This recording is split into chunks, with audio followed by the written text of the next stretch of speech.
Hello viewers, আসসালামু আলাইকুম। Smart হয়ে অনলাইন একাডেমি পক্ষ থেকে সবাইকে স্বাগতম। আজকে আমরা আলোচনা করব general manager GM production and I job responsibility কি। একজন জেনারেল ম্যানেজারের আই অথবা প্রোডাকশনের কি কি জব রেসপন্সিবিলিটি রয়েছে, কি কি দায়িত্ব রয়েছে, সে তার প্রত্যেক দিনের অ্যাক্টিভিটিস কি কি রয়েছে সেই বিষয়টি আমরা আজকে তুলে ধরার চেষ্টা করব। অবশ্যই ভিডিওটি শেষ অবধি দেখবেন। তো চলুন আমরা মূল আলোচনায় চলে যাই। তার আগে ছোট্ট একটি রিকোয়েস্ট, যদি আমার এই চ্যানেলটা ভালো লেগে থাকে অবশ্যই সাবস্ক্রাইব করে পাশে থাকবেন, কারণ এই চ্যানেলে প্রত্যেক দিন job responsibility, job analysis, job skill development, garments ও টেক্সটাইল বিষয়ের সকল তথ্য নিয়ে প্রত্যেকদিন ভিডিও আপলোড করা হয়। সাবস্ক্রাইব করে সঙ্গে থাকবেন। তো চলুন মূল আলোচনায় চলে যাই।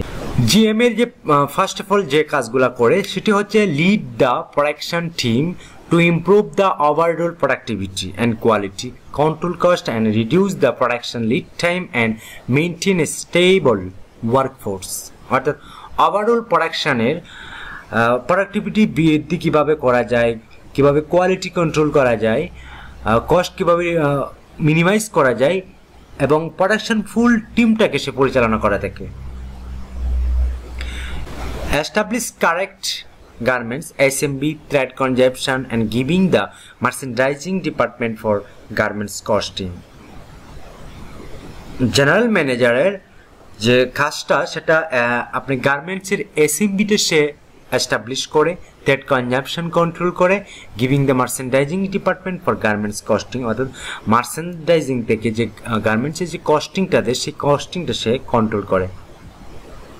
Verify the garments breakdown with method improvement for cost detection at pre-production stage, অর্থাৎ সে ভেরিফাই করে, অর্থাৎ প্রত্যেকটা গার্মেন্ট, প্রত্যেকটা পোশাকের সে ব্রেকডাউন তথ্য বা ইনফরমেশন ব্রেকডাউন করে এবং মেথডগুলো ইমপ্রুভ করে, কস্ট মিনিমাইজ করে এবং প্রি প্রোডাকশন স্টেজ থেকেই সেই কাজগুলো সে করে থাকে।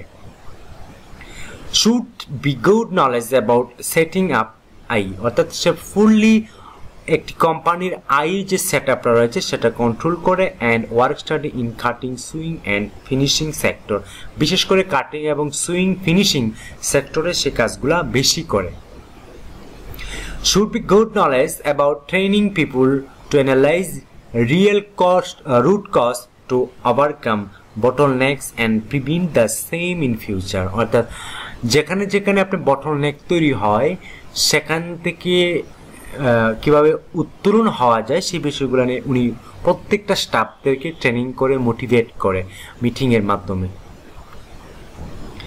Ensure the alignment with the cooperate business goal, অর্থাৎ একটি কোম্পানির বিজনেস গোল কি রয়েছে, তার কি উদ্দেশ্য রয়েছে, একটি কোম্পানির অ্যালগোরিদম কি, প্রত্যেক বছরে তার যে প্রোডাক্টিভিটি কীভাবে বৃদ্ধি করা যায় সেই বিষয় নিয়ে উনি কাজ করে এবং সর্বশেষ যে একটা টার্গেট থাকে যে সেই টার্গেট অনুযায়ী সে অ্যাচিভ কীভাবে করা যায় সেই কাজগুলো সে করিয়ে নেয়।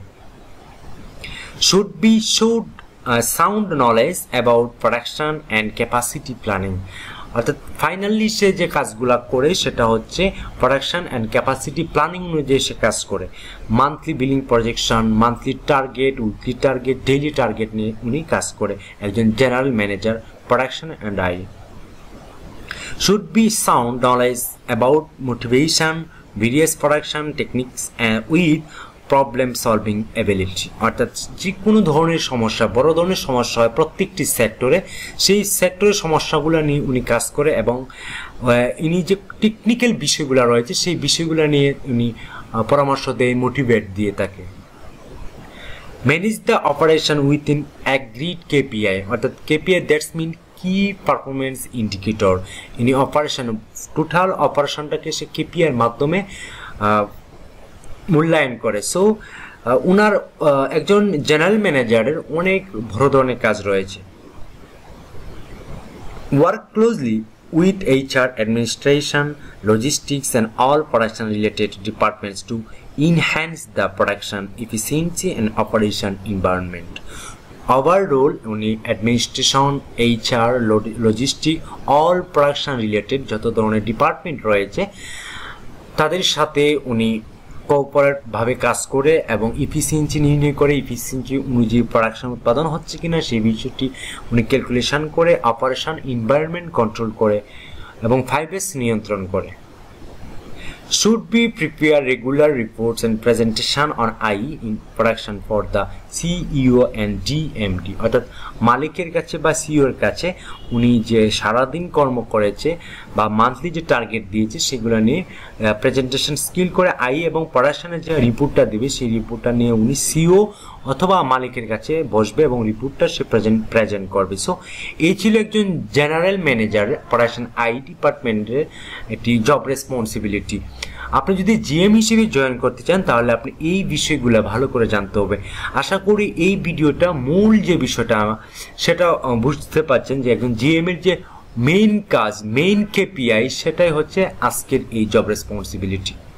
সো যারা জিএম হিসেবে স্বপ্ন দেখছেন বা ইতিমধ্যে আপনি ভালো পজিশনে আছেন, ভবিষ্যতে জিএম হওয়ার চিন্তা ভাবনা করছেন, অবশ্যই আপনাকে এই বিষয়গুলো কাজ করে যেতে হবে। এক্সপিরিয়েন্সের মাধ্যমে আপনি সেই পদটা নিতে পারেন, আপনি লিডারশিপ স্কিলটা ডেভেলপ করতে হবে। তো আমরা এখন আলোচনা করব একজন জিএম এর এক্সট্রা রিকোয়ারমেন্ট কি, অর্থাৎ অতিরিক্ত রিকোয়ারমেন্টের মাধ্যমে প্রবলেম সলভিং স্কিল থাকতে হবে।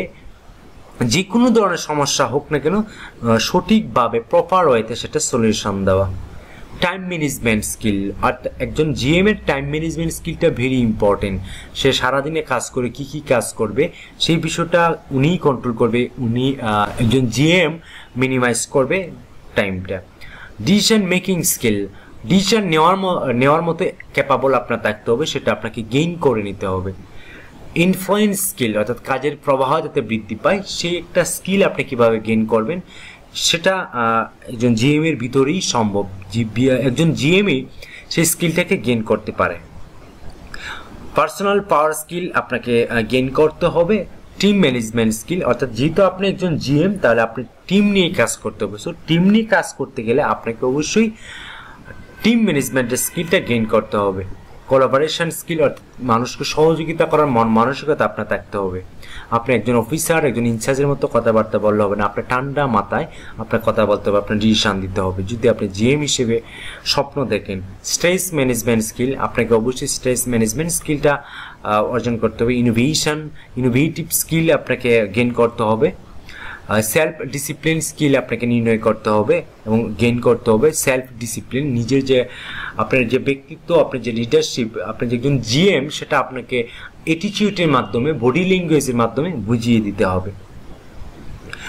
Proven work experience as an industrial engineer or similar role, অর্থাৎ একজন ইন্ডাস্ট্রিয়াল রুলের যে রুলস রয়েছে তার সিমিলার রুলস আপনাকে গেইন করতে হবে। একজন জিএম হিসেবে আপনার অ্যাডমিনিস্ট্রেশন, এইচআর সব বিষয় নিয়ে কিন্তু আপনাকে কাজ করতে হবে। Advance knowledge of production machinery process and standard, অর্থাৎ আপনাকে প্রসেস নিয়ে কাজ করতে হবে, মেথড নিয়ে কাজ করতে হবে, মেশিনারি সম্পর্কে ভালো জ্ঞান রাখতে হবে, এসওপি সম্পর্কে ধারণা রাখতে হবে। Critical thinking and problem solving skill, আপনাকে অবশ্যই ক্রিটিক্যাল থিঙ্কিং করতে হবে। প্রবলেম সলভিং করার জন্য আপনাকে যে ক্যাপাবল হওয়া উচিত সেটা আপনার হতে হবে। Strong communication and presentation abilities, আপনাকে কমিউনিকেশন স্কিলটা গেইন করতে হবে, ভালো করতে হবে। প্রেজেন্টেশন স্কিলটাও আপনাকে ভালো করতে হবে।